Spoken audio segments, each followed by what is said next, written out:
This is Moon, an Egyptian mummy, unlike other mummies. The story begins with Sora, a high school student living with a woman who is always busy working in her room. When the doorbell rings, Sora opens it to find a delivery girl holding a huge package. The package contains a large sarcophagus with a thick letter sent by his father from Egypt. In the letter, his father says that inside the package is a cute mummy, but Sora doesn't believe him, thinking it might be terrifying because his father used to send him dangerous things. Once, he sent him a lucky charm that tried to stab him. Another time, he sent him a cursed doll, and a doll that was supposed to ward off evil spirits but caused trouble instead. Sora knows his father is reckless, so he's worried this cute mummy might also try to end his life. As the sarcophagus starts to shake, Sora grabs a bat to defend himself. At that moment, the sarcophagus opens, and a tiny cute mummy pops out, shocking Sora. Even though it's small, Sora doesn't want to let his guard down, as it might still hurt him. He uses a clothes hanger to push it back into the sarcophagus, but when he closes it, the mummy starts to cry. Sora starts wiping the tears off the floor. The mummy wants to help, but Sora stops it from moving, so it hides, and then comes back, knocking on a notebook as if it were a door. Sora doesn't feel safe keeping the mummy, so he tells it to get back in the sarcophagus, but the mummy refuses. In its own way, the mummy expresses its desire to stay and helps Sora with the housework. Sora explains to the mummy that due to its small size, it might not be able to help much, which brings tears to the little mummy's eyes. So, he lets it try to help around the house, but as expected, the work seems impossible for it, and the little mummy gets itself wet. Sora dries the mummy with a towel. Now, Sora is worried about what to do with it. He reads his father's letter, which contains everything he knows about the mummy so far, and some warnings not to remove its bandages. After that, Sora reads a book about mummies, but the mummies described in the book are nothing like this one. As the mummy starts crying again, Sora finally decides to keep it, but if he's going to take care of it, it needs a name. While Sora is thinking of a name, his dog, Pochi, appears and cuddles with him, starting to get comfortable and bark. The mummy sees this and wants to cuddle too, so it starts imitating the dog's bark. Sora is surprised that the mummy can bark. It runs towards Sora and jumps on him. Sora tries to catch the mummy to prevent it from falling, but it hides behind the hood of his hoodie. Sora puts Pochi down to deal with the mummy, but Pochi starts barking out of jealousy, and Sora has to hold him in his arms. The mummy notices this and starts barking again to get Sora's attention, but Pochi gets angry and barks at the mummy. The two start barking at each other while Sora tries to calm them down, wondering if they can ever get along. Suddenly, he remembers he has to name the mummy, so he names it Mi-kun. Upon getting a name, Mi-kun becomes very happy that it's going to stay, approaches Sora, and starts rubbing its cheeks to show it's happy. Sora teaches Mi-kun how to drink water, but it struggles and gets itself wet again. Sora gives it water in a bottle cap that fits Mi-kun's size. Now, Pochi comes to Sora with his bowl, asking for food, but Sora suddenly becomes worried because he doesn't know what to feed Mi-kun. While Pochi eats his food, Mi-kun watches, and Sora tries to find something for it to eat. When he's done cooking, he notices Mi-kun eating dog food from Pochi's bowl. Sora stops Mi-kun and then tries to feed it cucumber, but it refuses. However, Mi-kun enjoys apples and pasta. Sora writes down all the things Mi-kun likes to eat. After Sora steps away for a bit, he comes back to find Mi-kun sleeping peacefully next to Pochi, and it seems they have become good friends. During school, Sora excitedly tells his friend Tazuki that his dad sent him a little mummy and invites him over to meet it. When they get home, Sora sees that Mi-kun is completely dry and panics. He gives it some water, and Mi-kun quickly returns to normal. Sora then introduced Mi-kun to Tazuki. Tazuki wanted to touch Mi-kun, but Mi-kun refused because it didn't want to be seen by anyone other than Sora. Sora went to take a bath, and Mi-kun wanted to go with him. It went into the bathroom with him and swam in the bathtub. Sora picked Mi-kun up and saw that it had drunk a lot of water, which annoyed him. The next day, Sora went to school with Tazuki. Tazuki gave Sora a book, and after that, Sora went home and found Mi-kun dry again. He gave it some water until Mi-kun returned to normal. Then Mi-kun felt hungry and wanted to eat. It wanted to grab a knife that was too big for it, but couldn't. So, Sora makes a tiny little knife, which is really cute, and Mi-kun is very happy to help and starts chopping the vegetables he gave it. But when he turns away for a moment, Mi-kun almost slips and falls. Sora quickly saves it, but gets a light tap on his face. Mi-kun feels regretful and starts to cry. Sora reassures it that it's okay, and upon hearing that, Mi-kun goes back to normal and starts rubbing against Sora's finger. Dinner is being prepared, and Kaede can smell it from her room, where she is still working. After that, Sora is copying notes, and Mi-kun tries to help by turning the pages. but without warning, it rips Tazuki's notebook. So, Sora makes a small notebook just for Mikun. At that moment, Tazuki shows up, and Sora returns Tazuki's notebook and goes to get snacks. Mikun is scared to be alone with Tazuki. When Sora comes back with the snacks, he notices Mikun is still afraid of Tazuki. When he says the snacks look delicious, Mikun thinks he means to eat it. Sora leaves Mikun with Tazuki again for a while, and Tazuki wants to touch Mikun, so he offers a bite of a snack. But Mikun thinks Tazuki wants to fatten it up to eat it, so it shivers and starts crying because it's terrified. This makes Tazuki even more curious to touch it. Eventually, Tazuki tricks Mikun into getting closer and grabs it. He tries to take off Mikun's bandages to see what's underneath, but Sora hits him. Sora shows how protective he can be, looking scary when needed, but there's a point to it. What if Mikun dries out again? The bandages are like human skin. To make things better, Sora gives Tazuki some dog food. Tazuki uses the food to say sorry, and Mikun comes close, takes the food, and starts rubbing Tazuki's finger to show it forgives him. They are now friends. Tazuki feels bad for playing with something so cute. At tea time, Sora tells Tazuki he wants to take Mikun to school to prevent it from drying out. Tazuki thinks Sora is joking, but he's serious. The next day during class, Mikun was trying to get out of Sora's bag and bothering him while he was studying. After class, Sora tells Mikun it has to act like a stuffed toy at school, and Mikun promises. But as he was thinking about putting Mikun on the desk, it sneezes. A girl in their class named Issa notices, finds it cute, and says she's never heard a stuffed toy sneeze. This makes Sora and Tazuki worry about being found out, so Sora pretends he was the one who sneezed. Issa starts touching Mikun, while Sora tells her he'll lend Mikun to her. Then he quickly makes several dolls similar to Mikun. However, due to a mistake, Issa takes the real Mikun. Realizing this, Sora rushes to find Issa. During PE class, Issa leaves Mikun in her locker. Sora and Tazuki plan to rescue it. Mikun thinks about escaping the locker to meet Sora. It gets out of the locker, crawls through a hole in the wall, and enters the air ducts. There, it encounters a large rat that starts chasing it. Sora and Tazuki continue to search for Mikun during PE class. Sora needs to finish his race quickly, so he runs fast to finish it and continues the search for Mikun. Meanwhile, Mikun is still running away from the rat. Sora already knows that Issa left Mikun in the locker room, so he plans to go there. Suddenly, Mikun comes out of the bushes, still running from the rat. While Sora catches Mikun, Tazuki catches the rat and tells it that it doesn't need to pretend to be a stuffed animal. At that moment, Sora feels relieved to have found Mikun. Later, Issa talks to Sora and tells him she lost the stuffed toy he gave her, but this time Sora gives her a real stuffed toy, and she is happy to have it. The next morning, we finally meet the woman who lives with Sora. She comes out while Sora is outside putting out the trash and is surprised to see a lunchbox full of dog food. When Sora comes back, she starts questioning why there's dog food in his lunchbox and starts to get upset. Sora comforts her by patting her and assures her that the dog food is for Mikun. He then introduces Mikun to her, and we learn that she is Sora's aunt. Sora's aunt is not surprised to see a little mummy now living with them, but when Sora tells her about the big sarcophagus Mikun came in, she gets very excited. She joyfully hugs the sarcophagus and says she's always wanted one. Now, Sora is late for school, so he goes to school with Mikun, but he collapses from a cold and stays home, locked in his room to avoid getting others sick. He calls his aunt for some water, but due to his fever, he can't open the door. His aunt enters through the window wearing a gas mask for protection, while Mikun has a bandage on its face as a mask. However, they are kicked out of the room by a disoriented Sora. Sora's aunt keeps Mikun close to Pochi and tells it to stay there because she needs to cook. She also gives it Sora's handkerchief to keep it warm, but it starts missing Sora and hides its face to cry. Meanwhile, Sora is hot from the fever and comes out of his room to change his clothes. He hears Kaede yelling and rushes towards her, where Kaede shows him a Mikun that has dried out again. We finally learn why Mikun dries out when Sora returns to school. The poor thing misses Sora so much that it cries itself dry every day when left alone. Sora realizes this and hugs Mikun more, but he stumbles due to his fever. Now that it's with Sora, Mikun is fine because it doesn't need to be away from him. After resting a bit, Sora wakes up to Tazuki entering his room with medicine and something to eat. Tazuki had to help out a bit because Kaede was called back due to her workload. Sora asks Tazuki to feed Pochi and Mikun since it's getting close to dinner time. While Mikun eats, it looks very cute at night. When Sora was in pain from the fever,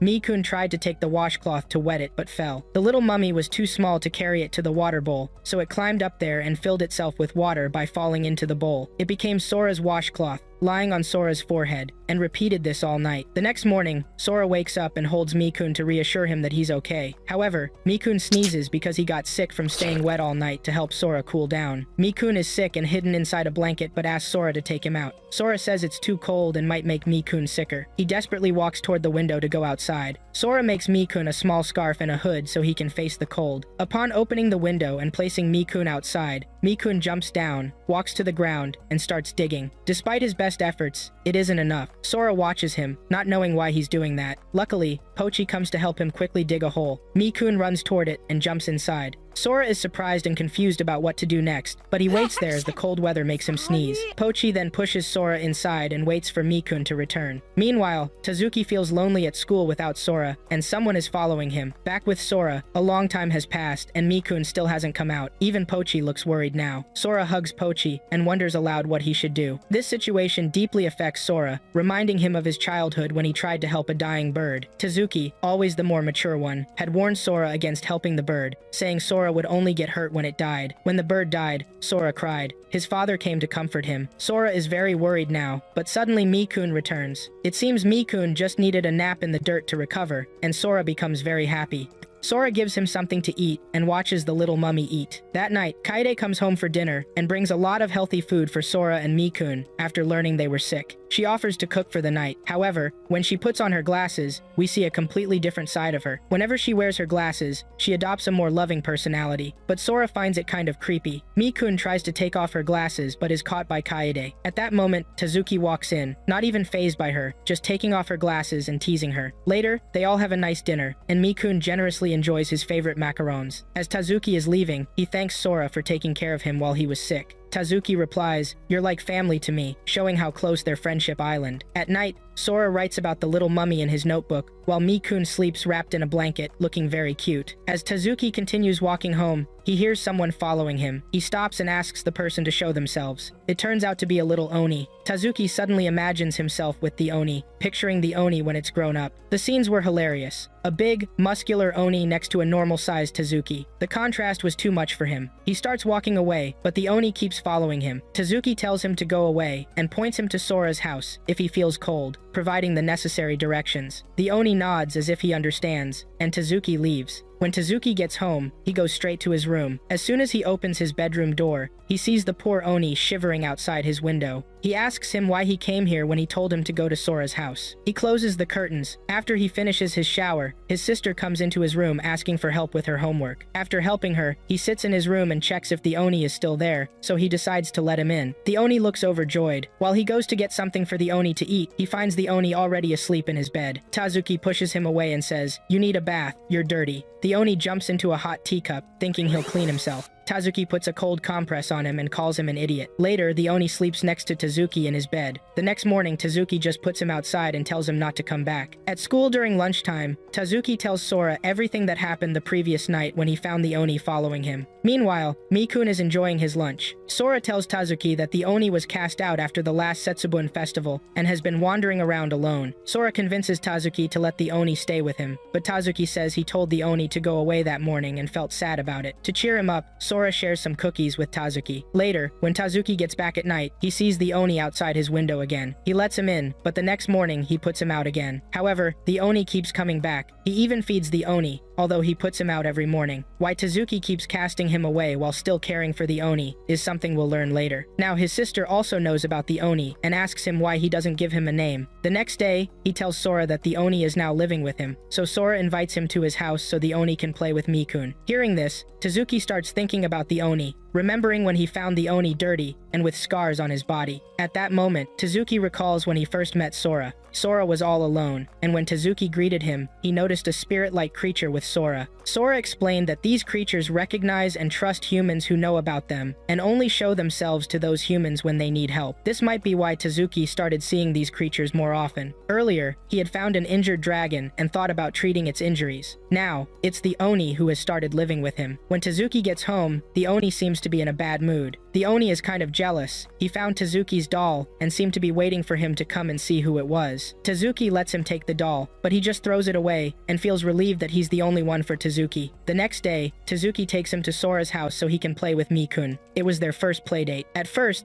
the Oni is scared of Mikun. As Mikun tries to get closer, he starts running away. But after a while, they start playing a game of tag, and Pochi joins in the fun too. Now they seem to be getting along better. Mikun got a new friend, as he and the Oni spend their time together. Sora asks Tazuki what he will name the little Oni, as he should have a proper name if he's going to take care of him. After several attempts at giving him human family names, he decides to name the Oni Kani. When he hears his name is Kani, the Oni gives Tazuki a big thumbs up, showing he likes the name. To celebrate this new friendship, they decide to make sushi rolls. Mikun is very skilled at making them as he has helped before, but Kani needs a little help. After several attempts, Kani presents his best roll to Tazuki for his approval, then puts it in Tazuki's mouth. In the end, Tazuki and Sora make sushi rolls that look like the Oni and Mikun. The Oni tries one and gives a thumbs up to show he likes it, while Mikun's eyes fill with tears of joy, and Sora calms him down. When Tazuki enters his room, he sees the Oni sleeping with the Mikun doll he had thrown away yesterday. It seems the Oni misses his new friend, Mikun, and looks cute while sleeping. He suddenly wakes up, and Tazuki tells him it's time for a bath. The Oni pretends to be asleep and starts snoring. Tazuki asks him to stop, but the Oni snores even louder. However, when Tazuki calls him by his name, Kani, he immediately wakes up and starts kicking Tazuki's toes. Tazuki realizes Kani just wanted to be called by his name, so he teases him a little, and Kani kicks back. The next day in class, Mikun was looking at a picture book and suddenly came out from inside the desk.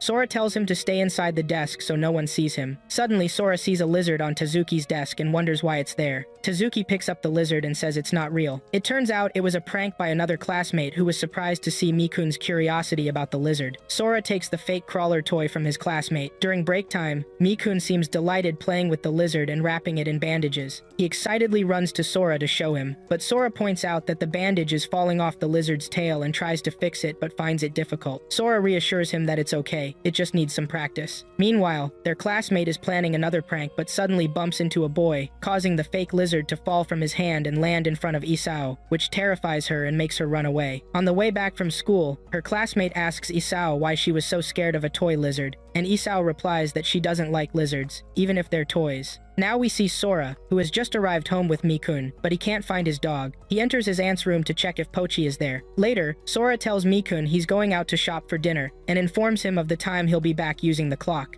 Sora asks Mikun if he can stay home without crying while he shops, and in return, Sora promises to read him 2 bedtime stories that night. Mikun imagines this, and happily agrees. Mikun waves goodbye, and Sora heads out to shop, thinking he'll be back quickly. The scene shifts to Issa, who arrives home and finds a note from her mother saying she went out shopping. Issa goes to her room, and upon entering, she sees a small dragon standing there. She freezes in place and watches as the dragon flies and hides under a blanket, moving around confused by her stillness. Suddenly, Issa snaps back to reality and realizes it's a lizard. She gets scared and starts crying because she's afraid of lizards. The dragon offers her a toy to try and calm her down, but she runs away and trips on the stairs. The dragon flies over to check on her, but Issa becomes even more scared and rushes to tell her mother, only to remember she's not home. When she sees the dragon following her, she starts throwing things at it, including a large table. She thinks it's gone, but when she sees it standing next to her, she becomes terrified and screams. We cut back to Sora, who is checking the time on his way back from the store, hoping Mii is okay by himself. Suddenly he hears a noise from a house and wonders what's going on inside. Then, a panicked Issa runs out and bumps into him, too scared to speak properly. Sora tells her to take a deep breath and explain. She tells him about the lizard and asks him to catch it. Sora enters her house and is surprised to see everything in a mess. Issa tells him she did it to get rid of the lizard. Sora walks in, thinking the lizard might be crushed under a shoebox and feels bad for it. Meanwhile, Mii is waiting for Sora to come back from shopping because he doesn't like being separated from him. As Sora looks for the lizard, he finds something orange in a box. He pulls it out and discovers it's a small dragon. Sora asks if this is the lizard she was talking about, but Issa gets even more scared and falls over. The dragon tries to signal to Sora that Issa fell down the stairs while running from it and hurt her leg. Sora asks if she scraped her knees, and the dragon seems worried about her. Issa remembers everything and realizes the dragon was following her because it was concerned. She apologizes to the dragon for her behavior, and it responds by giving her a flower, showing that it's okay. At that moment, Issa hugs the dragon, saying she's sorry and thanking it for looking after her. She then walks Sora home, and on the way, Sora tells her he also has a pet like the dragon, and asks if she minds if he invites Tazuki over. She agrees and asks if Tazuki and Sora are close friends. Sora tells her they've been friends since childhood, and recalls their memories from when they were little, how Tazuki would help him when he was lonely. During middle school, Tazuki was always by his side,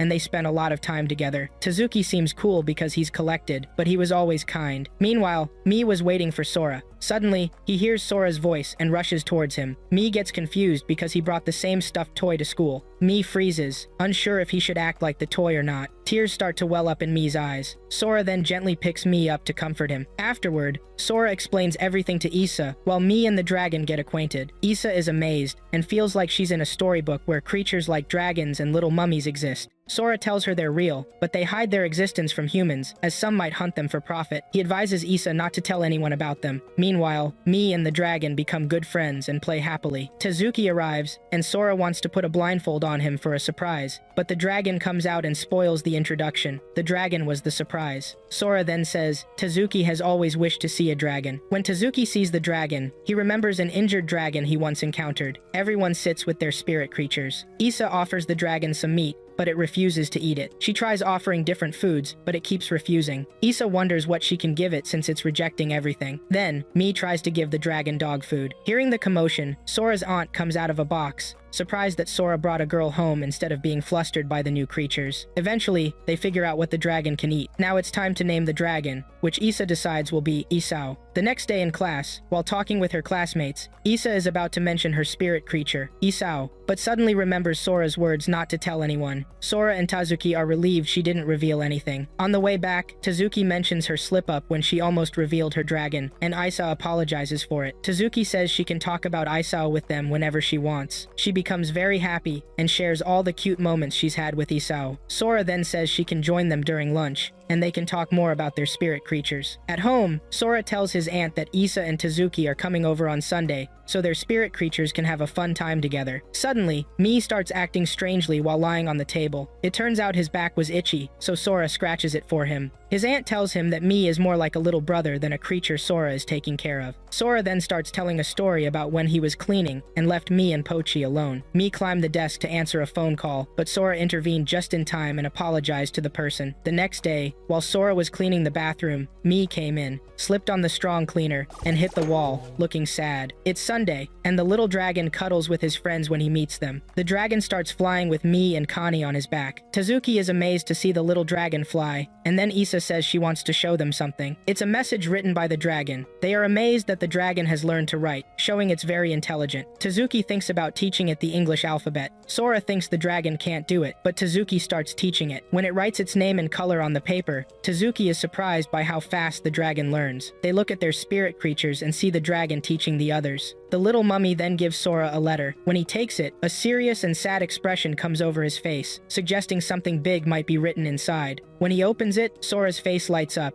and he happily says it's so cute. The message says, "We will always be together." Issa remembers her experience with Isao when it first gave her a letter, where it wrote, "Thank you for everything," which amazed her. Sora realizes why she told him to open the letter carefully. They look at Connie, who is writing something for Tazuki. Tazuki expects Connie to write the name of a food, joking that his spirit creature isn't very smart. Then Connie approaches Tazuki and gives him the letter. Tazuki thinks it's a food order, but it turns out Connie wrote, "What do you think?" Tazuki jokingly replies, "I don't know," teasing Connie again, who starts kicking him. Issa watches them, a little worried that Connie might get hurt, but Sora tells her not to worry, as this is Tazuki's way of showing affection. After lunch, Issa helps Sora with the dishes, but they run out of soap. He tells her to get a refill from the bottom cabinet, and when she opens it, she finds a hidden message from the dragon. They realize their spirit creatures might have hidden these messages all over the house. Tazuki also found a message from Connie earlier. They decide to search for the messages. Issa discovers a hidden room, but Sora stops her from opening it because he stored dangerous things in there, like a doll his father sent him. They continue searching in other places and successfully collect many messages. Now Connie discovers a mandrake in the garden and pulls it from the ground, which produces a deafening sound. Sora runs quickly and puts tape over the mandrake's mouth to silence it. Issa asks why he keeps this mandrake, and Sora tells her his father gave it to him a long time ago. Hearing its voice can be fatal and could destroy an entire city, but his aunt uses it as an alarm clock to wake him up, on his own responsibility. Suddenly, the mandrake rolls quickly towards the wall and escapes. They start looking for it as Sora sees the mandrake jump into the river. They run towards the river to catch it. Connie tries to help by jumping into the river but fails. Then Mii tries to do the same but falls into the mud. The mandrake was about to get away, so the little dragon flies to catch it and brings it back. Everyone praises Isao for helping, but Mii looks down and hides in Sora's hoodie. Afterward, Sora returns the mandrake to the garden, and a sense of relief washes over everyone. As Sora watches all the creatures, Mi looks a little sad. He then puts a blanket over Connie, who got cold after falling in the river, and wipes Connie's runny nose. Sora sees Mi taking care of Connie and realizes what his aunt meant. Mi is the type to care for others rather than be cared for. This thought had been bothering Mi all along because he wants to take care of others more. Sora smiles, understanding. While Mi is confused by the smile, he gets a pat on the head. In the evening, the little mummies wave goodbye to their friends after having a fun time together. Then they start waving quickly with both hands, causing Connie to fall over while doing it. Later, during their bath, Sora smiles seeing "Always Together" written on the mirror by Mi, while Mi floats happily in the bathtub. We then move to Issa's room. She's thinking about taking a bath but feels tired. The dragon waits, wondering when she'll decide, and then ends up going to take a bath by itself because she's taking too long. When Issa finally suggests they bathe together, she finds the dragon is already done. As Connie is about to fall into the hot water, Tazuki saves him and gets wet himself. Afterward, Connie gets his own little bathtub. At night, Sora reads a story to Mi, who sheds tears upon hearing it. Meanwhile, Isao shows a caring side towards Issa, putting a blanket on her so she won't get cold and lying down next to her. While Tazuki is asleep, Connie keeps bothering him, so he grabs onto him to make him stop, and Connie falls asleep instantly. In the next scene, a boy named Daichi stands in a dark place. He feels scared as giant monsters appear in front of him. He retreats but is completely restrained, causing him to scream even louder. Suddenly, D wakes up from his dream in the middle of class. When he looks around, he finds everyone watching him and calling him scary. He then leaves the class feeling uncomfortable and accidentally pushes Sora, falling on top of him. Meanwhile, Mi is staring eagerly at the delicious food on the balcony while sitting with Tazuki and Aoi.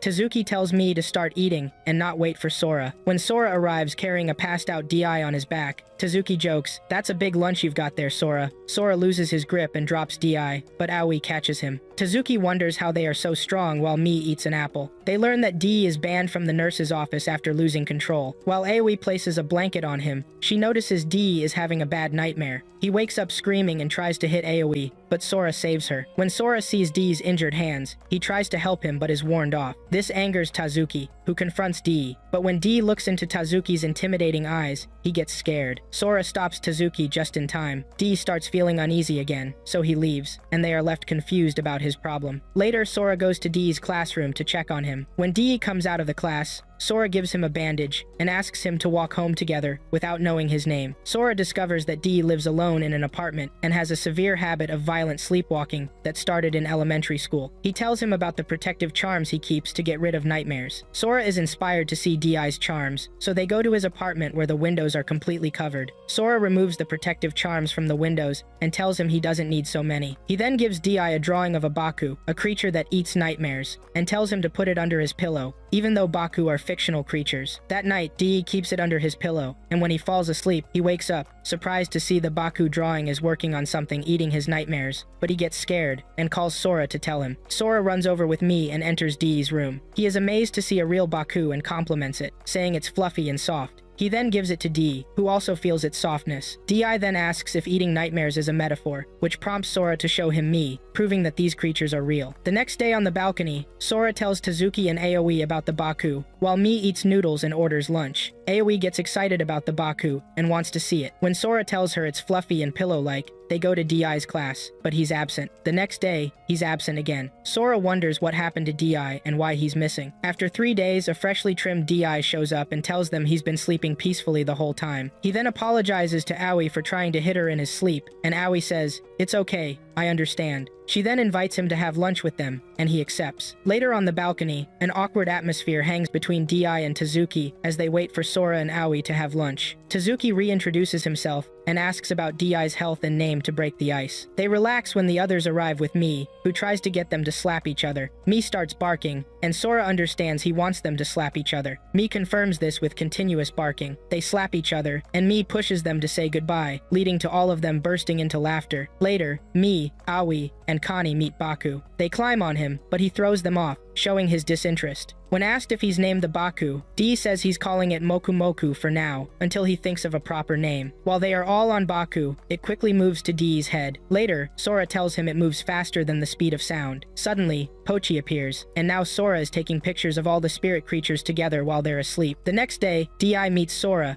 and thanks him for being a supportive friend during a difficult time. DI credits Baku with stopping his sleepwalking and nightmares. A few days later, Dee asks Sora to find out how Baku gets into his locked room while he's asleep. Sora stays over to find out. They take Baku outside, lock the door, and Dee immediately falls asleep. Sora, who is about to fall asleep, sees Dee sleepwalking, opening the door himself, and going back to sleep. Baku enters and starts eating his nightmares. But Sora wonders how Dee is sleepwalking, so he asks Baku if it's controlling Dee's sleep. Baku confirms by making Dee dance in his sleep, and Sora realizes with shock that Baku was behind Dee's sleepwalking all along. The next day, as Aoi rushes home with the idea of meeting the dragon, she notices two men talking about an Oni child they found during Setsubun and are currently looking for. When she gets home, Aoi holds the dragon in her hand and notices Connie is also there. Later, when they meet up, Aoi tells Tazuki that Connie came to their house to play with the dragon alone, though it could be dangerous if he keeps coming alone, as two men were looking for an Oni. So, Tazuki suggests finding a temporary guardian for them and setting the kids up in a safe place before heading to school. Sora tells them he has someone in mind who can watch the kids while they're at school. Meanwhile, the Oni was playing tag with Baku and the dragon, which clung to Dee's face, causing him to fall over with Mii. The next morning, they arrive at the place Sora mentioned, and a talking statue thanks them for accepting its request. Aoi and Dee are amazed that the statue can talk, and Sora introduces it to them as the grandpa who lives in the temple. Aoi asks Tazuki if he knows the statue, and he confirms it. The statue then reveals that Sora and Tazuki helped him wash his back and do other chores. Tazuki quickly silences the statue because he feels as embarrassed as sand. Dee starts talking to the statue, and suddenly Baku appears from behind, startling Dee. Connie had hit the grandpa's head, earning him a scolding. As they were about to leave their spirits at the temple, someone appears behind Sora and grabs him, scaring them badly. As Sora is dragged inside the temple, they rush to the door and, upon opening it, discover Sora calmly enjoying a cup of tea. Sora tells them she is the lady of this place. As they express their gratitude, Tazuki and Kana join them, and now they are all enjoying tea. She tells them she will take care of their spirit creatures while they are at school, and then they head off. During their break, they wonder what their spirit creatures are doing at that moment. After school, when they visit the temple, Aoi hugs the dragon, showing she missed it. Mii runs to Sora to go home while Connie is still playing with Baku. Sora notices Mii looking lively and bright, in complete contrast to its usual dry state when not with Sora. The next morning, Sora leaves Mii with the other creatures at the temple and heads to school while Mii waves goodbye. Now all the spirit creatures are playing, while the temple master takes care of them. However, while chasing Connie, Baku bumps into the door, opening it slightly. When Mii notices the open door, it gets curious and discovers a bug. Mii goes outside and lets the bug crawl on it. The temple master notices the open door and closes it. Mii is left outside, trying to knock on the door but is too small to make a sound. A passerby notices something and stops, so Mii hides while the person looks around. Suddenly an Oni appears, frightening Mii, who starts to run away. The Oni stops it and asks if it's lost and alone, but Mii misinterprets the Oni's gestures, thinking he's asking if it's leaving. Mii nods, and the Oni takes it with him. The Oni took Mii deep into the forest. Mii looked back to where it was supposed to go, the temple, but it was heading in the opposite direction. The Oni gave it a large leaf, so it wouldn't get wet in the rain. Mii was confused, but still followed the Oni. While the rest of the spirit creatures were asleep inside the temple master realized one spirit creature was missing and confirmed it after counting them. As Mii followed the Oni, it saw a beautiful white fox pass by, a spirit creature in the sky, and then 3 laughing spirit children, one of whom passed by with its back glowing brightly. Mii was amazed to see them. At that moment, the Oni took Mii to continue walking, and it followed his steps. Meanwhile, the temple master was searching for Mii. The Oni now took Mii inside a tree, and when it entered, it looked around. Just then, the Oni brought some water and a cloth to clean Mii's back. Mii also cleaned the Oni and felt safe. It started talking to the Oni, asking if he lived there alone, but the Oni misunderstood and shared its food passionately. The Oni then suggested Mii stay there until the rain stopped, but Mii thought the Oni meant it would never go home, so it got scared and started crying. The Oni panicked and brought a glowing mushroom that would guide it out of the dark forest, but Mii thought the Oni was trying to make it eat a poisonous mushroom. Now thunder started, and the Oni, terrified of it, came closer and rubbed its back, making it blush again. Mii looked outside and started telling him something, and finally, the Oni realized that Mii might not be lost, but all it wanted was to go back to the temple. When he saw Mii sad, he told it he would take it back, and Mii felt happy that he understood what it needed. Mii and the Oni went outside and saw a beautiful rainbow. Meanwhile, the temple master was still looking for Mii, and the talking statue was also sad for not finding it. Just when she was about to lose hope, she suddenly felt Mii's presence. She ran towards it, and when it jumped, she caught it and was overjoyed to have it back. It then said goodbye to its new friend, and the Oni left. After school, when Sora came to get Mii, the temple master told him everything. Sora then tells Mii not to go out alone again, and asks if it thanked the Oni for bringing it back. Mii shakes its head no. At night, the white fox tells the Oni there's something for him near the temple. The Oni sets off towards the temple, and finds a letter from Mii under it. While Mii was awake, wondering if the Oni had received the letter, Sora calmed it down. The others might have told the Oni who could be reading it by now. And indeed, the letter was on the Oni's wall with Mii's thanks, and he smiled. In the next scene, we see Tazuki drying his hair with a towel after a shower. His sister comes in and asks if that stupid boar was with him. Tazuki asks what happened. She tells him that Connie ate her cake again. While Connie sleeps carefree, she tells Tazuki that Sora made it for her. She starts crying and says she was planning to eat it after school. Tazuki wipes her tears and says he'll ask Sora to make more for her, but she replies, I can forgive Connie once or twice, but this is the 9th time, which shocks Tazuki while Connie continues to sleep. Later that night, Tazuki tries to explain to Connie that what he did was wrong, but Connie doesn't want to listen, which angers Tazuki. He tells Connie to leave his house because he always causes trouble. Connie starts remembering times people threw stones at him, which made him feel lonely, and he feels the same way now but pretends not to care and goes to sleep. The next morning, Tazuki wakes up and realizes Connie isn't home. We cut to break time at school. Everyone is talking about their spirit creatures. Di tells them that Mii always writes always together on the apple. Dee asks if it isn't a little scary when Mii keeps writing always together like that. Sora explains that Mii only learned those letters and memorized them as pictures or symbols. On that day, Mii-kun also explained to the dragon what he wanted to write, and the dragon converted it into letters so he could write it. While they were talking about their spirit creatures, Tazuki seemed preoccupied. Sora asks what happened and why Connie didn't come to the temple in the morning. Tazuki tells him that Connie went somewhere and always does what he wants. Later, Tazuki arrives home, and his sister tells him she made rice cakes for Connie because she was harsh on him the day before, but Connie hasn't come down yet. Tazuki gets worried and checks his room, thinking Connie might be playing a prank by hiding, but Connie is nowhere to be found. Night falls, and Connie is still not home. Tazuki wonders if he has really left and feels regret because he had been trying to push Connie away from the beginning. The next day, Sora asks Tazuki if he is okay because he looks sleep-deprived.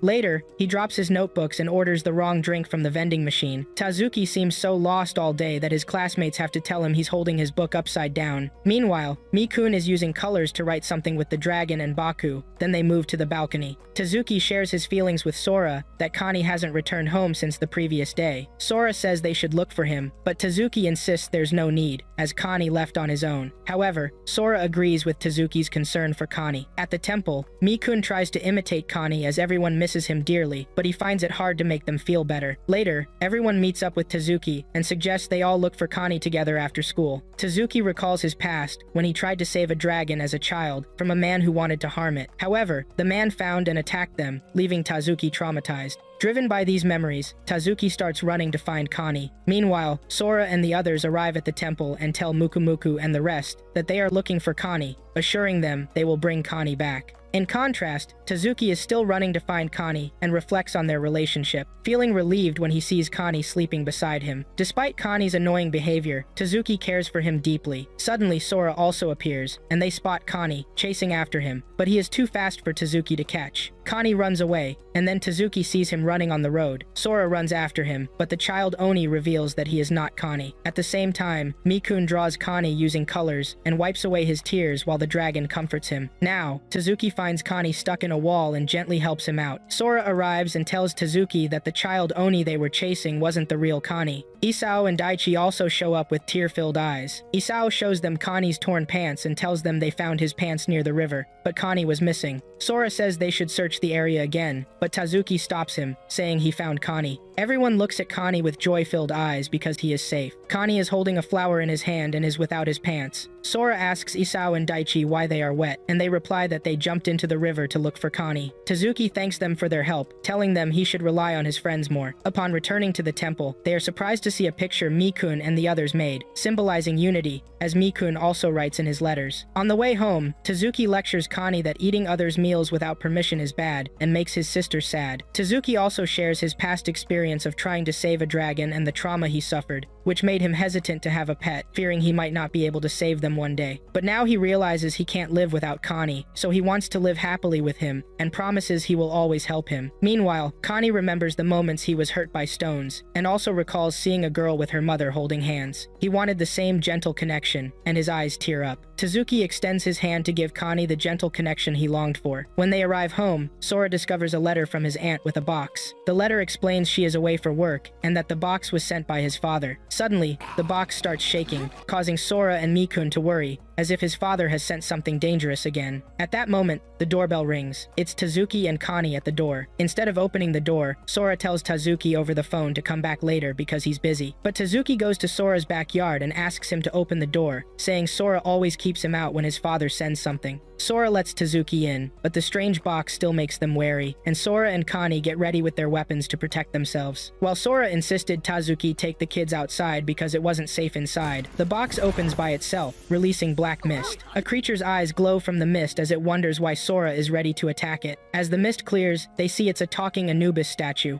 Sora asks the creature if it won't attack them, and Anubis replies that Sora seemed hostile. Anubis talks a lot and reveals that Sora's father had a hard time choosing a gift due to Sora's past fear of things like creepy dolls. This time, his father wanted to give something Sora might like. Through this revelation, Sora realizes how much his father cares for him. Anubis then notices the small mummy and asks Sora about it. Sora introduces Mikun to him and points him out, and Mikun trembles because he's scared of Anubis. Anubis tells him he can't be a mummy, as the mummies he encountered before were completely wrinkled. The next moment, Sora is surprised as Anubis puts Mikun in his mouth to confirm if he is a mummy. Anubis reassures, "Don't be afraid, my gentle play is known for its gentleness." A moment ago, Mikun was struggling but now starts to enjoy it. Anubis eventually releases Mikun, but Sora feels uncertain about his identity as a mummy. He says Mikun is not an ordinary mummy, and Anubis replies, "I'm not ordinary either. I have the ability to predict the future." Anubis continues, "Tonight it will rain, but they can already see that." He then looks at the ingredients and says, "Today we'll have curry for dinner." They realize his future predicting ability is nothing more than a trick. Now, as Sora sees Mikun playing happily on Anubis's back, he says Mikun has already become friends with Anubis. Just then, Tezuki looks inside the box and tells Sora there's a letter and something at the bottom. Sora stops Tezuki from touching it, worried it might be dangerous. Anubis tells him it's sand from Egypt sent by Sora's father. Sora starts putting on gloves and gently empties the sand into a container, fearing it might contain a poisonous scorpion, but it turns out to be ordinary. Mikun seems happy to see it, because it's sand from Egypt, his home, while Connie starts hitting the container, causing confusion for everyone. Mikun wants to play in the sand, so Sora takes Mikun and puts him in some sand, which kicks up dust on Sora's face. Seeing the cute mummy enjoying himself in the sand makes Sora very happy. Later, Isao and Daichi arrive at Sora's house, and Sora says, "I want you to meet a new friend." At that moment, they see Pochi pulling Anubis on a rope while they play, and suddenly Pochi stops, causing Anubis and Mikun to crash into the wall. Later, as all the creatures gather around Anubis, Isao gets scared when she sees Anubis eating her dragon. Sora says he's just nibbling on it because he enjoys biting things. Anubis then tries to touch Baku, but Baku feels uncomfortable and lands on the sofa. Now, Baku and the dragon are resting on the side, while Mikun and the others are still playing with Anubis. Sora and his friends are also having a good time together. Little Mikun stands on Anubis and slides down his back. Sora compliments Isao, saying her hairpins look great on her. Tezuki thinks that Sora says what he likes without feeling embarrassed, remembering that he often gives compliments even to Tezuki, and wonders if there's anything that could make Sora feel embarrassed. At that moment, Sora starts to hiccup. He gets so embarrassed he tries to leave. Daichi offers him water to drink. Meanwhile, Mikun and the others are playing with a ball, surrounded by them. Tezuki says he heard that if you get 100 hiccups, you can die. This scares all the creatures so much that Mikun almost cries. At that moment, Sora notices Mikun's hand bandage is coming off. He rushes towards Mikun and unintentionally splashes his drink on Anubis. He reaches out to unwrap Mikun's bandage, but Mikun jumps on Pochi's back, and Pochi quickly carries him away. Sora tries to catch them, but the dragon and Connie block his way. They see Pochi carrying Mikun, who is trying to unravel the bandage more. Seeing this, Tezuki remembers a time he tried to unwrap Mikun's bandage to see what was inside.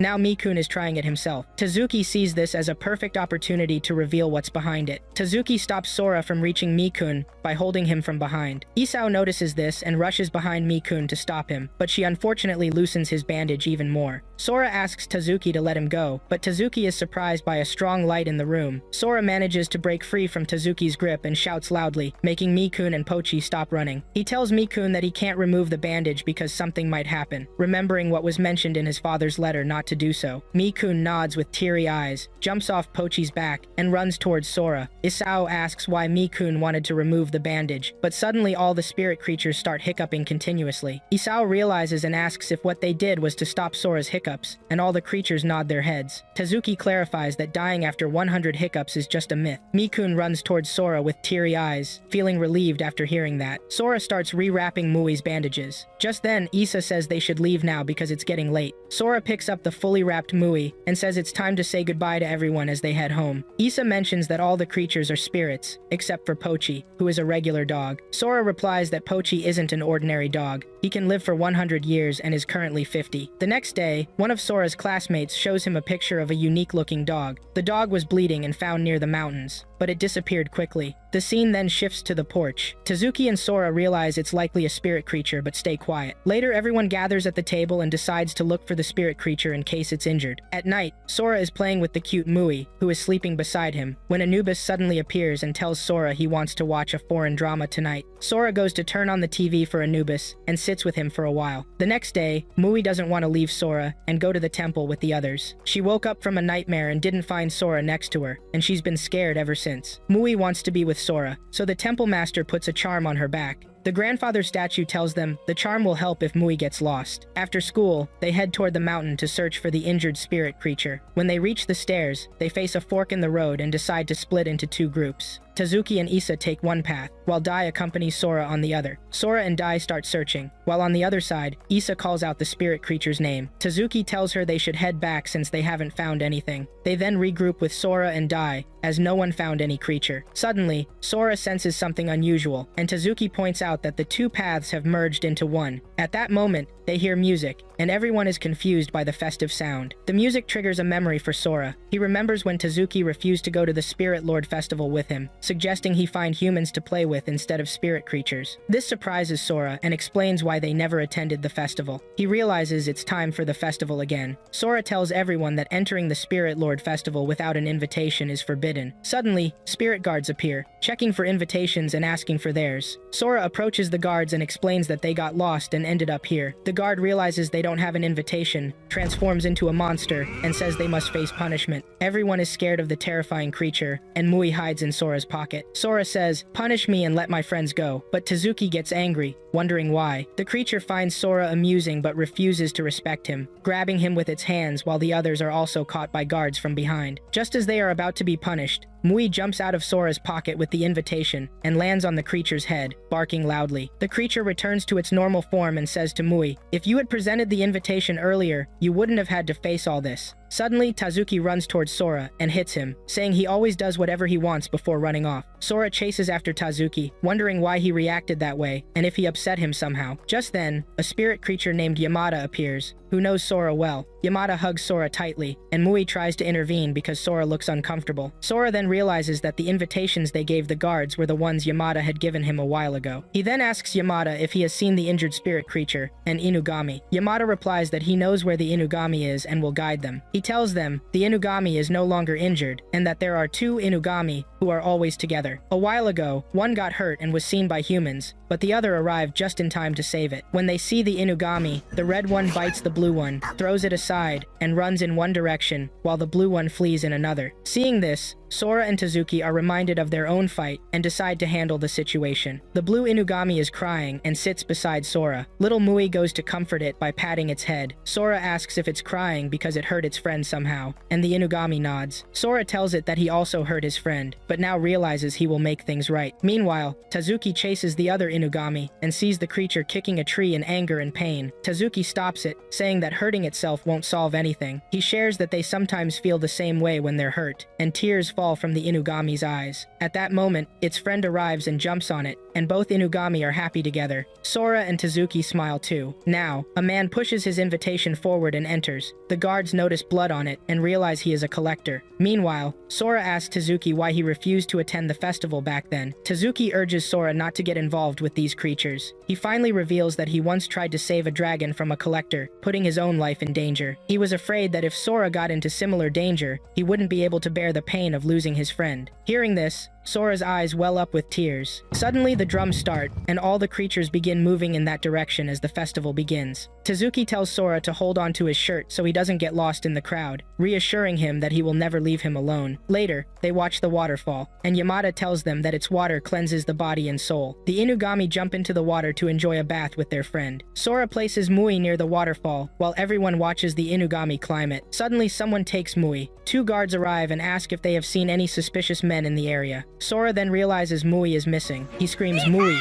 and rushes to find her. Yamada asks him where he's going, and he replies, Mui is missing, and I can't find her. A guard comes and tells them a human who entered without an invitation might have taken Mui. Devastated, Sora thinks he will lose Mui forever. Yamada tells him not to worry, as the guards will find and bring her back. Dai reminds them about the charm the temple master put on Mui, which can help them find her. Realizing this, Sora starts shouting for Mui. Elsewhere, the collector has Mui, who is scared as he says, I'm going to make a lot of money off you, and tries to open her bandages to see inside. The charm's thread separates from her body. Tazuki tells everyone to look up, but the others can't see anything near the waterfall area. Tazuki can see the high-up charm because of his good eyesight. Sora asks Yamada for the direction to get there, but the path he's told is too long. Sora decides to climb the rocks next to the waterfall to get there quickly. Just then, Issa calls Sora over and offers to throw him up. He runs toward her, and she throws him to the middle of the rocks. He starts climbing, excited to reach Mui quickly, but as he tries to place his foot on another rock, he slips and starts to fall. Everyone is shocked to see this, but an Inugami arrives just in time and saves Sora from falling. They start climbing together to help Sora reach the top. When they arrive, Sora thanks the Inugami. Now they spot Mui's charm, and the collector is untying the thread to separate Mui from it. As it breaks, Mui tries to escape, but the collector catches her. At that moment, Sora appears and tells him to return Mui. She whimpers in pain from his grip, but the collector silences her by squeezing. Sora jumps toward the collector and tries to take Mui, but he pushes Sora back, saying this creature will make him a lot of money. Sora says, give me back Mui. She's my family, not something for sale. Suddenly, the voice of the Spirit King is heard, saying, you foolish human, face the punishment for your sins. Roots sprout from the ground and grab the collector. Black clouds appear, and lightning strikes Mui, who flies and falls into Sora's hands, while the collector is shocked and finds himself lying unconscious on the ground. Sora hugs Mui, relieved to have her back.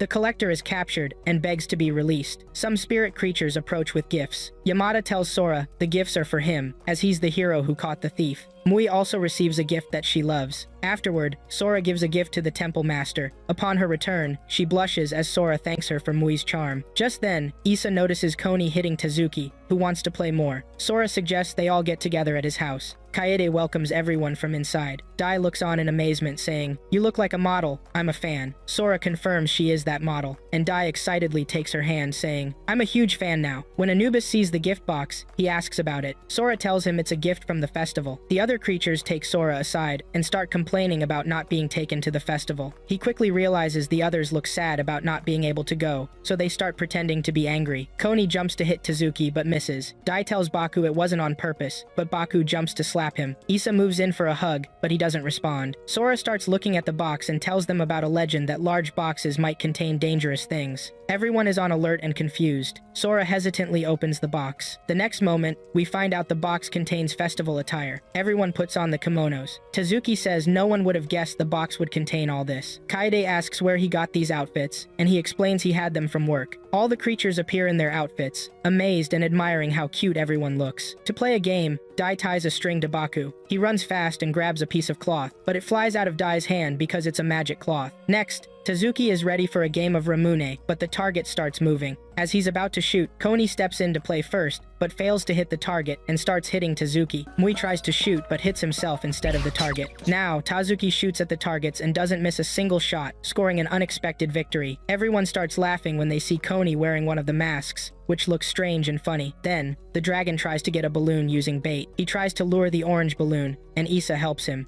and they end up grabbing all the balloons tied to the orange one. She says, "Great job, dragon," and all the creatures start playing with the balloons. Anubis asks Sora to put one in his mouth, but when he tries to bite the balloon, it pops in his mouth. Sora starts laughing, and Tezuki throws a towel over his head. They sit together in the corner and watch the others have fun. Mikun approaches Sora, who feels comfortable and enjoys the moment. He tells everyone, "I want to always be with you like this. Let's go on vacation together during summer break." Dai-chan excitedly says, "How about going to the beach?" But Anubis wants to go camping in the mountains. All the spirit creatures seem excited to go. Tezuki looks at Sora and says, "We'll be together forever." The next morning, Mikun wakes up as Sora calls him for breakfast. They both get colored in before eating. Little Mikun starts eating but spills water on himself. When Sora sees him struggling, he cleans him up, saying, "Are you okay, Mikun?" Afterward, Sora helps hang the laundry to dry, then removes dirt from the bedding. And the story ends here. We hope you liked it. Don't forget to like the video if it brought a smile to your face. And which spirit creature did you like?